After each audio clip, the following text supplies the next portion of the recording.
Shalom, selamat pagi. Damai di hati.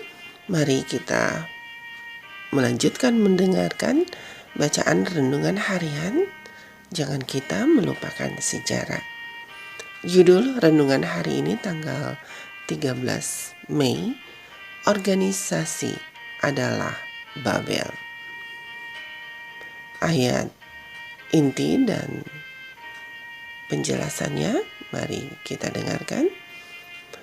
Ayat inti terdapat di dalam kitab Wahyu 17 ayat 5. Demikian firman Tuhan, dan pada dahinya tertulis suatu nama, suatu rahasia, Babel besar, ibu dari wanita-wanita pelacur dan dari kekejian bumi. Tidak seperti kaum penganut Connection, sebagian besar kaum pengikut Miller tidak bersikap anti-organisasi selama tahun-tahun awal gerakan mereka. Di sisi lain, mereka tidak berhasrat untuk membentuk struktur organisasi gereja mereka sendiri. Ya, karena Tuhan akan segera datang dan tidak ada kebutuhan untuk itu. Jadi, kaum penganut ajaran Miller berusaha untuk tetap berada dalam berbagai denominasi mereka, sementara mereka bersaksi tentang iman Advent sambil menunggu kedatangan Kristus.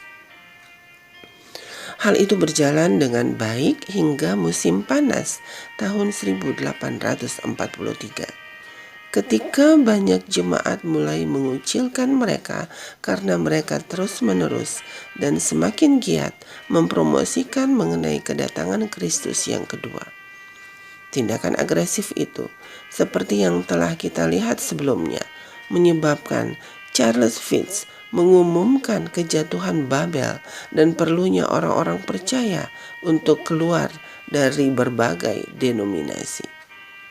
Konflik dan penganiayaan yang diakibatkan oleh penolakan terhadap pekabaran kedatangan Kristus yang kedua menyebabkan banyak orang menyimpulkan bahwa gereja memang berperan sebagai Babel, penindas umat Tuhan di Perjanjian Lama. Seorang pengkhotbah ajaran Miller yang merasa sangat getol dalam menyampaikan pesan untuk meninggalkan denominasi gereja adalah George Storrs.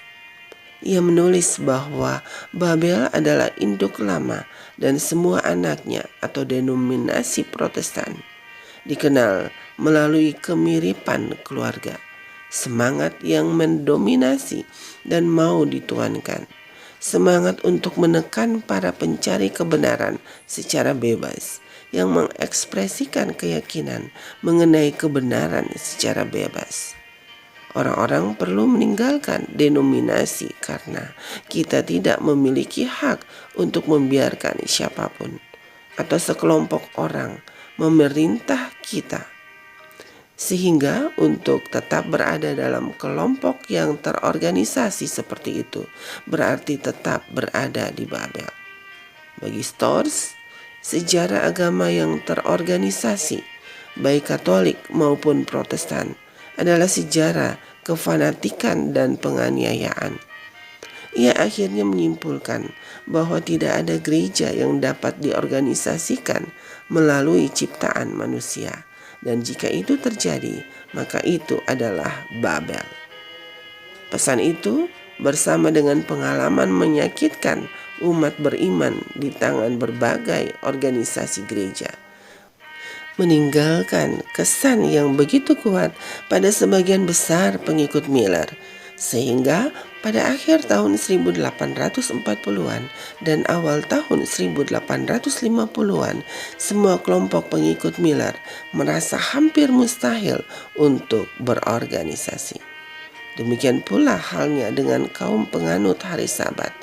Namun, mereka nantinya menemukan bahwa Babel memiliki lebih dari satu makna Alkitabiah. Tolonglah kami, Tuhan, untuk melihat dengan jelas meskipun dalam situasi dan waktu yang membingungkan. Saudaraku, demikianlah renungan harian hari ini. Tuhan Yesus memberkati. Amin.